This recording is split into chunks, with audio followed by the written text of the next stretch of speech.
Hello guys, welcome back to my YouTube channel commerce stream by MD Shadan. Guys, जैसा कि आप सभी को पता है, लास्ट वीडियो में हमने एक नया टॉपिक डिस्कस किया था इशू ऑफ डिबेंचर्स वाले चैप्टर में, that is issue of debenture for consideration other than cash. अब इसमें भी अलग अलग केसेज होते हैं गाइस, जिसमें हमने पहला केस डिस्कस किया था लास्ट वीडियो में, issue of debenture to vendor. यानी कभी कभी कंपनी क्या करती है, किसी वेंडर से कोई असेट्स परचेज करती है और उस असेट्स की जो भी वैल्यू होती है उसका पेमेंट वो कैश में ना करके, ठीक है, वो क्या करती है, अपने ही कंपनी का उतनी ही वैल्यू का क्या करती है, डिबेंचर्स इशू कर देती है। हाँ, वो डिबेंचर जो इशू किया जाता है वो तीन वैल्यू पे हो सकता है, एट पार भी हो सकता है, एट डिस्काउंट भी हो सकता है, एट प्रीमियम भी हो सकता है। तो तीनों केसेस से रिलेटेड जो क्वेश्चंस बन सकते हैं, आई थिंक हमने 3 या 4 क्वेश्चंस डिस्कस कर लिए थे। लेकिन आज की इस वीडियो में गाइस क्या होगा कि एक कंपनी किसी दूसरे कंपनी को परचेज कर लेगी, ठीक है। तो जब कोई एक कंपनी किसी दूसरे कंपनी को परचेज करती है तो जिस कंपनी को परचेज किया जाता है उस कंपनी के पास जो भी असेट्स और लायबिलिटीज होती हैं उसे भी टेकन ओवर करना पड़ता है, ठीक है। तो इस सिचुएशन में क्या होता है, जैसे मान लो हमने किसी कंपनी को परचेज किया, ठीक है, तो उस कंपनी से जो भी नेट असेट्स हमें रियलाइज होता है, गाइस मैंने क्या बोला, नेट असेट्स। नेट असेट्स का मतलब जो असेट्स हमको रियलाइज हो रहा है उसमें से हम लायबिलिटीज का अमाउंट माइनस कर देते हैं, तो जो अमाउंट बचता है उसको बोलते हैं नेट असेट्स रियलाइज। और फिर ये देखा जाता है कि हम उस कंपनी को पेमेंट कितना कर रहे हैं, यानी कि परचेज कंसिडरेशन क्या है। अगर परचेज कंसिडरेशन का अमाउंट और जो हमें नेट असेट्स रियलाइज हो रहा है, ठीक है, वो हमारा परचेज कंसिडरेशन का अमाउंट अगर ज्यादा है उस नेट एसेट्स से, ठीक है, जो भी नेट एसेट्स हमको रियलाइज हो रहा है, अगर उससे ज्यादा परचेज कंसिडरेशन है तो जितना भी ज्यादा हम पेमेंट करते हैं वो ये माना जाता है कि हम गुडविल का अमाउंट पे कर रहे हैं, ठीक है। और कभी कभी ऐसा भी हो सकता है कि जितना हम परचेज कंसिडरेशन पे कर रहे हैं सामने वाली कंपनी को, यानी कि जिस कंपनी को हम परचेज कर रहे हैं, ठीक है, उससे जो भी नेट एसेट्स रियलाइज हो रहा है वो ज्यादा हो और हमारा जो परचेज कंसिडरेशन है, यानी जो हम पेमेंट कर रहे हैं वो कम हो, तो इसका मतलब हमारा प्रॉफिट होता है। तो वो जितना प्रॉफिट होता है उसको हम कैपिटल रिजर्व में ट्रांसफर कर देते हैं, ठीक है। तो उसी टाइप के ये क्वेश्चंस हैं आज के 11, 12 एंड 13, यानी कि टोटल 3 क्वेश्चंस करेंगे। तो आइए सबसे पहले देख लेते हैं क्वेश्चन नंबर 11। इसमें कह रहा है कि Nupur limited took over plant and machinery worth ₹8 lakh, stock worth ₹7 lakh and sundry debtors for ₹6 lakh from Bandra limited, ठीक है। तो देखो यहाँ पे नुपुर लिमिटेड कंपनी क्या कर रही है, बंद्रा लिमिटेड की कंपनी को परचेज कर रही है। तो अब इसमें क्या होगा इस कंडीशन में कि बंद्रा लिमिटेड के पास जितना भी एसेट्स होगा वो सभी हमको लेना पड़ेगा और जो लायबिलिटीज होंगी वो भी लेना पड़ेगा, ठीक है। और कितने में परचेज किया जा रहा है उसके लिए क्वेश्चन में अलग से परचेज कंसिडरेशन भी दिया रहता है, जैसा कि इस क्वेश्चन में दिया है। आगे कह रहा कि फॉर अ परचेज, एक सेकेंड, आगे कह रहा कि for a purchase consideration of ₹22,80,000। देखो गाइस, ये हो गया आपका परचेज कंसिडरेशन, यानी 22,80,000 रुपए में नुपुर लिमिटेड के बिजनेस को परचेज किया जा रहा है। आगे कह रहा कि पेड द परचेज कंसिडरेशन, यानी जो 22,80,000 रुपए का पेमेंट करना वो कैसे करना, कह रहा कि by issuing 8% debentures of ₹200 each, यानी 22,80,000 रुपए का पेमेंट हमें कैसे करना, डिबेंचर के थ्रू करना है। और एक डिबेंचर की वैल्यू क्या होगी गाइस, 200 होगी। तो कितने नंबर ऑफ डिबेंचर्स इशू करने पड़ेंगे वो हमें कैलकुलेट करना पड़ता है।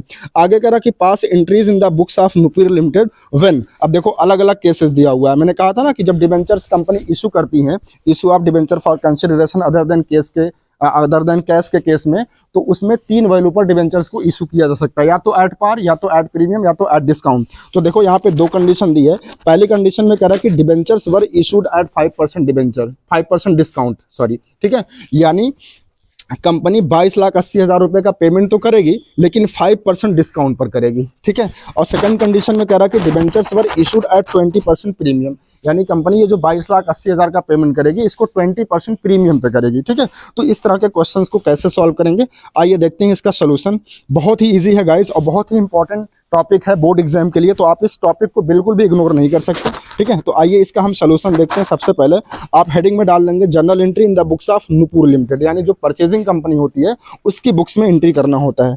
तो पहला केस क्या था guys, when debentures are issued at 5% discount, यानी जब कंपनी 5% डिस्काउंट पर डिबेंचर्स को इशू करे। तो देखो सबसे पहले एंट्री तो आप क्या करेंगे, असेट्स को टेकन असेट्स या फिर लायबिलिटीज को टेकन ओवर करने के लिए।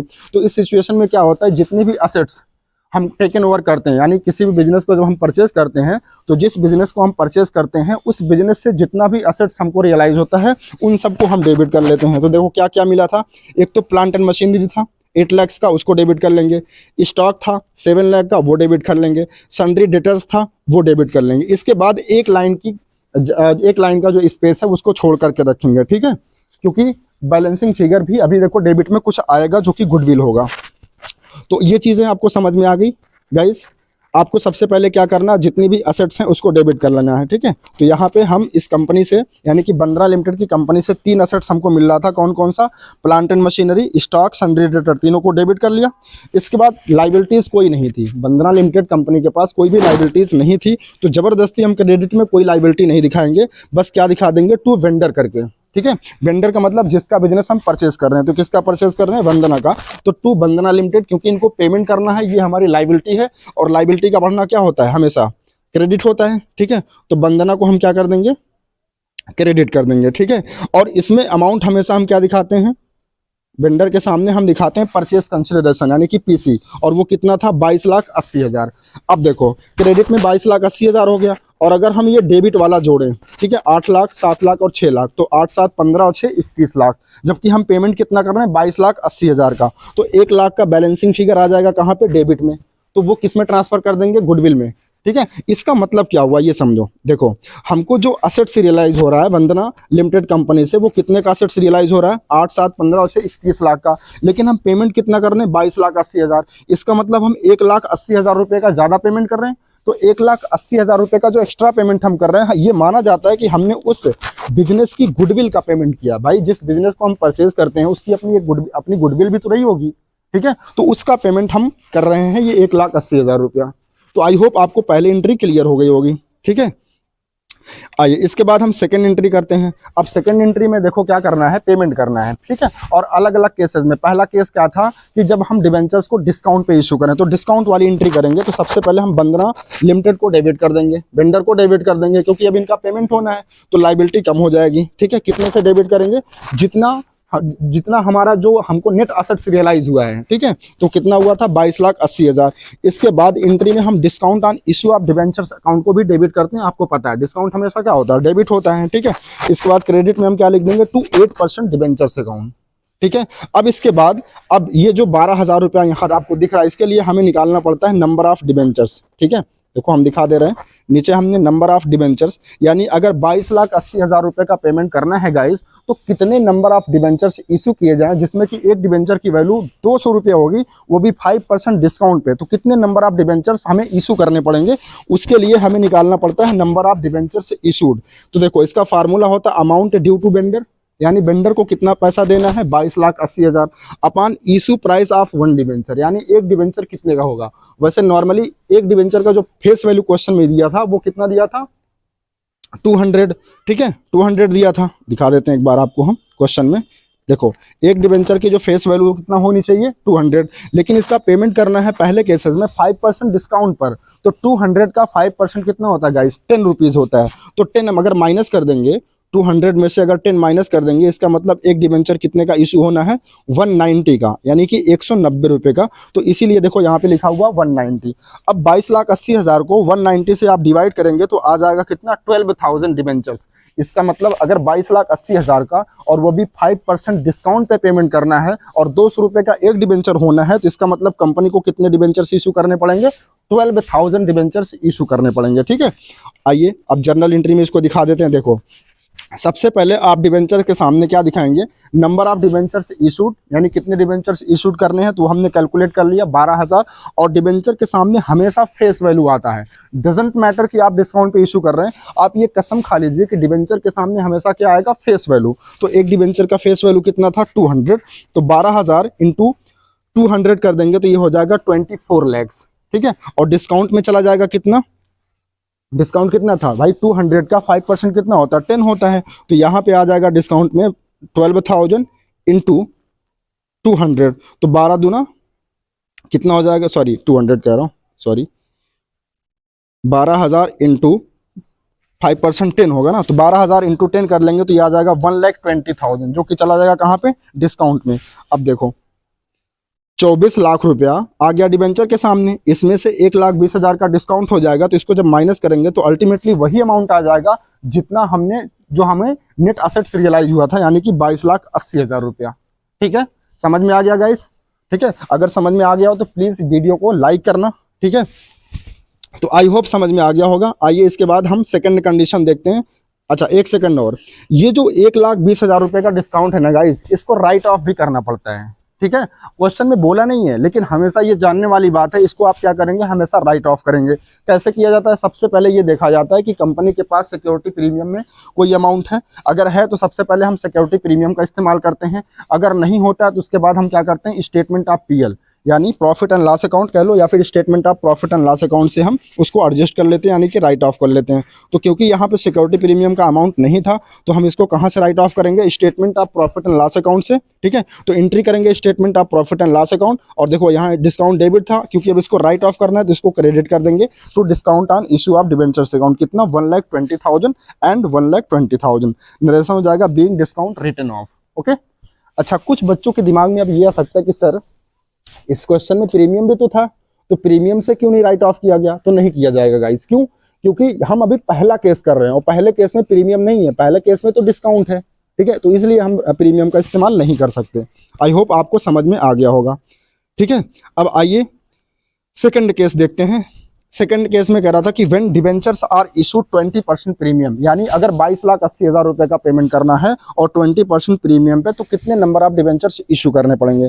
तो अब यहाँ देखो अलग से आपको, क्योंकि क्वेश्चन सेम है, तो अलग से आपको अब यहाँ पे असेट्स या लाइबिलिटीज को टेकन ओवर करने वाली एंट्री आप नहीं करोगे, एक बार कर लिया काफी है, ठीक है। अब खाली आप पेमेंट वाली करोगे। तो पेमेंट की एंट्री क्या होती है, क्या नाम है, वंदना लिमिटेड अकाउंट डेबिट, यानी जिसके बिजनेस को परचेज किया जा रहा है, ठीक है। जो हमारा क्रेडिटर है उसको हम क्या कर देंगे, डेबिट कर देंगे, क्योंकि इसकी लाइबिलिटी कम हो जाएगी। वंदना लिमिटेड डेबिट, और 2 डिबेंचर्स अकाउंट 8% डिबेंचर्स अकाउंट, और क्योंकि इस बार हमें प्रीमियम देना है तो 2 सिक्योरिटीज प्रीमियम अकाउंट यहाँ पे क्या हो जाएगा, क्रेडिट हो जाएगा, ठीक है। अच्छा, अब इसके लिए भी हमें क्या करना होगा, नंबर ऑफ डिबेंचर्स इशूड निकालना पड़ेगा। फार्मूला क्या होता है, अमाउंट ड्यू टू वेंडर, यानी कि 22,80,000, और एक डिबेंचर इस बार कितने में इशू होगा गाइस। देखो वैसे तो फेस वैल्यू कितना थी, 200, ठीक है, 200 फेस वैल्यू थी और 10% का प्रीमियम है, तो 200 का 10% 40 होता है, ठीक है। तो 200 और प्लस 40 कितना हो जाएगा, 240, यानी एक डिबेंचर कितने में इशू होगा, 240 में। तो 240 से इसको हम डिवाइड कर देंगे तो नंबर ऑफ डिबेंचर्स कितने आ जाएंगे, 9,500। यानी अगर 22,80,000 का पेमेंट करना है, ठीक है, वंदना लिमिटेड को, तो और वो भी कैसे, 200 रुपये का एक डिबेंचर देना है और 10% प्रीमियम पे इशू करना है, तो कितने नंबर ऑफ डिबेंचर से इशू करने पड़ेंगे कंपनी को, 9,500, ठीक है। आइए अब इसको एंट्री में दिखा देते हैं। सबसे पहले डिबेंचर के सामने मैंने बताया था फेस वैल्यू आता है, तो 9,500 डिबेंचर्स देने हैं और एक डिबेंचर की फेस वैल्यू कितना होनी चाहिए, 200, ठीक है। तो ये हो जाएगा 19 लाख। इसके बाद सिक्योरिटी प्रीमियम में आ जाएगा 40 सॉरी, तो 9,500 इंटू 40 कर लेंगे, ये हो जाएगा 3,80,000। अब अगर इन दोनों का हम सम करेंगे तो ये हो जाएगा कितना, 22,80,000, यानी जितना पेमेंट करना था। ओके, तो आई होप आपको ये वाला केस भी समझ में आ गया होगा, और फाइनली आपको पहला क्वेश्चन नंबर 11 समझ में आ गया होगा। अगर कोई भी कंफ्यूजन होती है गाइस, तो इसी वीडियो को आप रिपीटेड यानी कि 1 से 2 बार आप देखिए, आपको 100% सारी चीजें समझ में आ जाएंगी। आइए आज का क्वेश्चन नंबर 12 देख लेते हैं, ठीक है। बिल्कुल उसी तरीके से है। इसमें देखो क्या कह रहा है, Disha limited took over assets of ₹8 lakh and liabilities of ₹3 lakh. अब देखो यहाँ पे लाइबिलिटीज भी टेकन ओवर करना पड़ेगा, क्योंकि जिस बिजनेस को परचेस किया जा रहा है उसके पास 3 लाख रुपए की लाइबिलिटीज है। किसका बिजनेस है, फ्रॉम कीर्ति लिमिटेड, यानी कीर्ति लिमिटेड के बिजनेस को परचेस किया जा रहा है for a purchase consideration of ₹6 lakh, और परचेस कंसिडरेशन कितना दिया, 6 लाख रुपीज दिया है। और आगे कह रहा कि the payment was made by issue of 9% debentures of ₹100 is, यानी 9% डिबेंचर्स इशू किए जाएंगे और एक डिबेंचर की वैल्यू कितना होगी गाइस, 100 होगी, ठीक है। और कैसे इशू किए जाएंगे, एट 20% प्रीमियम, 20% प्रीमियम पे, यानी इसमें सिर्फ एक ही केस है। और नीचे हमसे करा कि pass the journal entries for the above transactions in the books of Disha limited. देखो ये क्वेश्चन सीबीएसई 2020 पंजाब में पूछा गया था, ठीक है। तो इंपॉर्टेंट टॉपिक होता है गाइस, आप इसको इग्नोर नहीं कर सकते। आइए इसका सोल्यूशन देख लेते हैं। सबसे पहले आप सोल्यूशन में लिखेंगे general entries in the books of Disha limited, ठीक है। और पहली एंट्री आप क्या करेंगे, असेट्स एंड लाइबिलिटीज को टेकन ओवर करने वाली।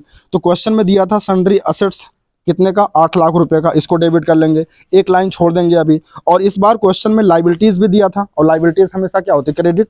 3 लाख की लाइबिलिटीज थी, तो लाइबिलिटीज को क्रेडिट कर देंगे, और टू कीर्ति लिमिटेड, ठीक है। और कीर्ति लिमिटेड के सामने हमेशा क्या दिखाएंगे, यानी जिसका भी बिजनेस परचेज किया जाता है, या यूं कह लें जो हमारा क्रेडिटर होता है जिसको पेमेंट करना है, उसमें हमेशा परचेज कंसिडरेशन दिखाते हैं, जो कि कितना था, 6 लाख था। अब ध्यान से देखो, सबसे पहले हमें ये चेक करना है कि हमें कितना नेट असेट्स रियलाइज हो रहा है।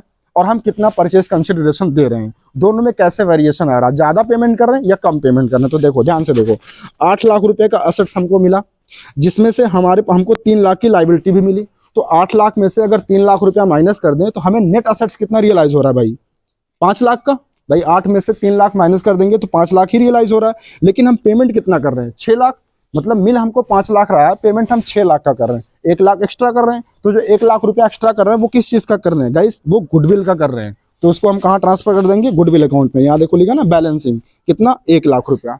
ठीक है, आई होप आपको समझ में आ गया होगा। इसका नरेशन हो जाएगा being assets and liabilities taken over. Okay, चलो इसके बाद हम इसकी पेमेंट वाली एंट्री करेंगे। और पेमेंट वाली एंट्री क्या करेंगे, कीर्ति लिमिटेड डेबिट कितना, 6 लाख रुपए का पेमेंट करना है। कैसे, टू 9% डिबेंचर्स अकाउंट। और कैसे करना था, सिक्योरिटी प्रीमियम पर, तो 2 सिक्योरिटीज प्रीमियम आ जाएगा। ठीक है, अब इसके लिए भी हमें क्या करना पड़ेगा, नंबर ऑफ डिबेंचर्स कैलकुलेट करने पड़ेंगे। ठीक है, तो देखो यहाँ नोट हमने लिखा, नंबर ऑफ डिबेंचर्स इशूड, कितना पेमेंट करना था, 6 लाख। और कैसे करना था, प्रीमियम पर। प्रीमियम कितना था, एक सेकंड देख लेते हैं। प्रीमियम था 20%, यहाँ पे देखो 20% प्रीमियम है। और एक डिबेंचर्स की फेस वैल्यू कितना, 100। तो 100 का 20% कितना होता है, 20, यानी कि एक डिबेंचर्स 120 के इशू होंगे। ठीक है, तो 120 से डिवाइड कर देंगे तो नंबर ऑफ डिबेंचर्स कितने आ जाएंगे, 5 लाख। इसका मतलब ये हुआ गाइस, जो 6 लाख रुपए की पेमेंट करना है और एक डिबेंचर 100 रुपए का देना है। ठीक है, और 10% प्रीमियम पे इशू करने, इसका मतलब कंपनी को कितने डिबेंचर्स इशू करने पड़ेंगे, 5000 डिबेंचर्स। ठीक है, तो आइए अब इसको एंट्री में दिखा देते हैं। सबसे पहले मैंने बताया था डिबेंचर के सामने आप दिखाएंगे number of debentures into face value कितना, 100, यानी कि 5 लाख हो गया। और फिर सिक्योरिटी प्रीमियम में दिखाएंगे 5000 इनटू 20, यानी कि 1 लाख। दोनों को टोटल कर लेंगे तो कितना हो जाएगा, ऑटोमेटिक 6 लाख, यानी जितना का पेमेंट करना था। ओके, तो आई होप आपको क्वेश्चन नंबर 12 भी समझ में आ गया होगा।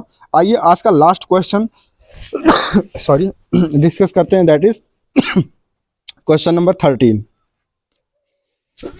सॉरी, अब इसमें देखो कह रहा कि a company purchased assets of the book value of ₹12 lakh, यानी एक कंपनी है वो 12 लाख रुपए का असेट्स परचेज कर रही है एंड लाइबिलिटीज ऑफ ₹2,20,000।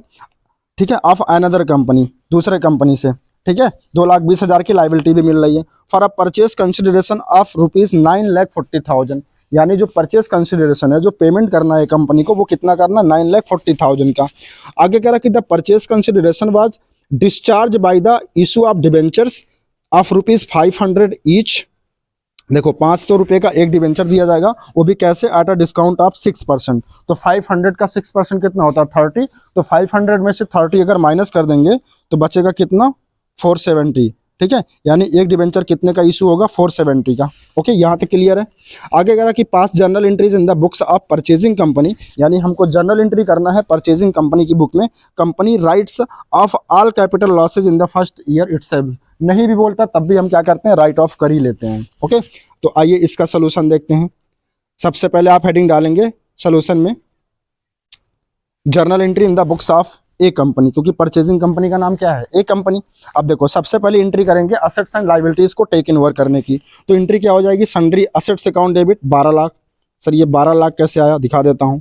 देखो यहाँ पे लिखा ना, एक असेट्स, आ कंपनी एक असेट्स परचेज कर रही है कितने की, 12 लाख की। तो ये हो जाएगा सन्ड्री असेट्स। सन्ड्री असेट्स इसलिए लिख रहे हैं क्योंकि और कोई असेट्स है नहीं। ठीक है, तो ये टोटल असेट्स हम मान लेते हैं। तो सन्ड्री असेट्स हो जाएगा 12 लाख। और liabilities, to liabilities account, liabilities कितने का था, 2,20,000 का। ठीक है, और टू बेंडर्स अकाउंट, यहाँ बेंडर का नाम नहीं दिया था इसलिए हम बेंडर्स लिख दे रहे हैं। ठीक है, या फिर क्रेडिटर्स भी लिख सकते हैं। तो देखो ये कितना पेमेंट करना था, इसमें क्या आता, परचेस कंसिडरेशन, जो कि कितना दिया था, 9,40,000।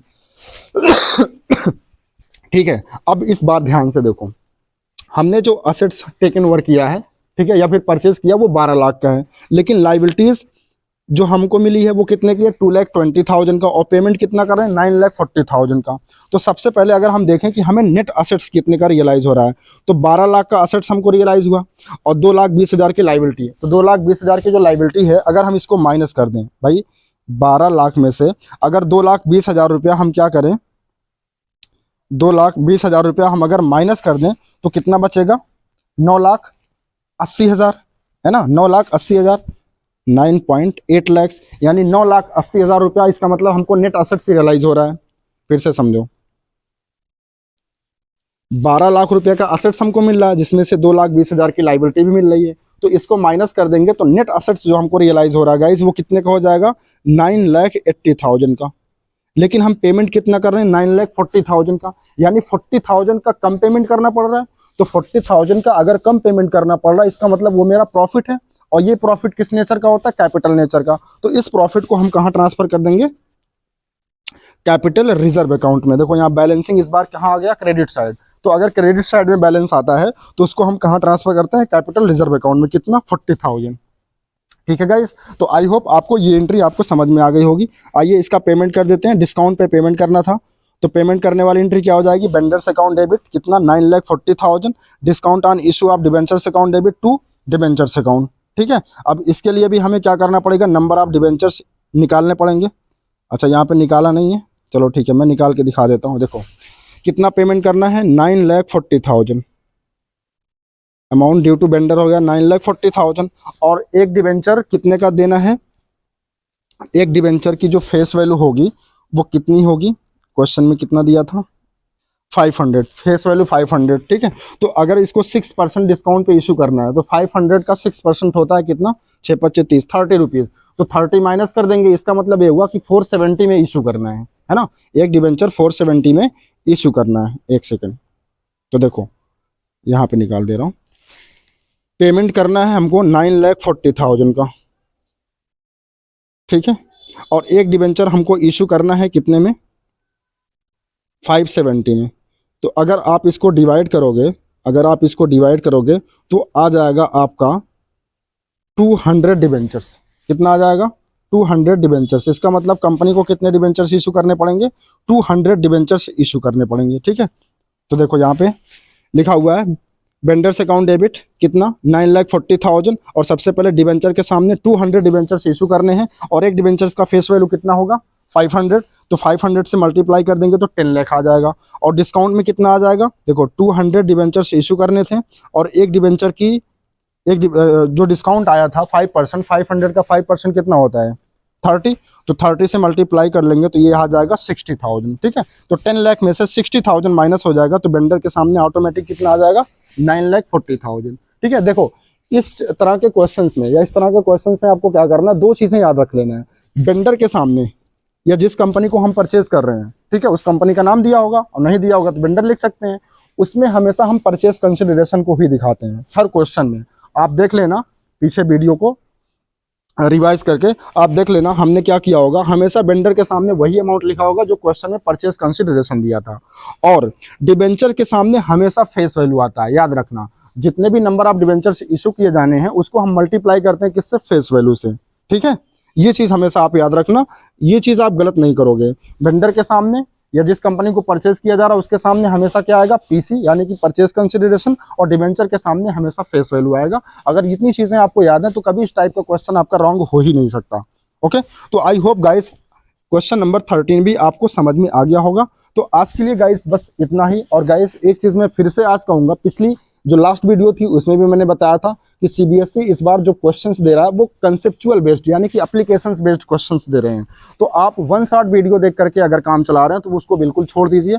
आप कंसेप्ट वाइज एक एक टॉपिक वाइज चीजों को पढ़िए, ठीक है, तभी आप एक अच्छा स्कोर कर पाएंगे अकाउंटेंसी में। ओके, और हो सके अगर, क्योंकि टाइम का मैनेजमेंट भी करना बहुत जरूरी है, जो कि अकाउंट में बहुत करना पड़ता है, क्योंकि समय कम होता है, क्वेश्चंस ज्यादा होते हैं, कैलकुलेशंस ज्यादा होती हैं। तो आप प्रीवियस ईयर के क्वेश्चंस भी उठाइए और उसको सॉल्व करिए टाइमर लगा करके। ठीक है, तो आई होप मैं जितनी बातें आपको बता रहा हूँ मेरी बातों को आप फॉलो करेंगे और क्वेश्चंस को, चैप्टर को टॉपिक वाइज पढ़ेंगे, ना कि वन शॉट वीडियो देख करके। भाई 5 घंटे 6 घंटे की वीडियो में आप क्या करते हो, पूरी अकाउंटेंसी पढ़ना चाहते हो, तो ये पॉसिबल नहीं है। ठीक है, तो आप टॉपिक वाइज चैप्टर उठाइए और उसको टॉपिक वाइज पढ़िए, तब जाकर के आप एक अच्छा स्कोर अकाउंटेंसी में कर सकते हैं। ठीक है, तो आज के लिए गाइस बस इतना ही। अगर वीडियो अच्छा लगा हो तो प्लीज वीडियो को लाइक करिए, लाइक करना तो बिल्कुल मत भूलिएगा गाइस। ठीक है, लाइक करते हैं तो अब मुझे बहुत ज्यादा मोटिवेशन मिलता है। ठीक है, और हो सके तो अपने दोस्तों तक वीडियो को भी शेयर करिए। Thank you so much guys आज के लिए।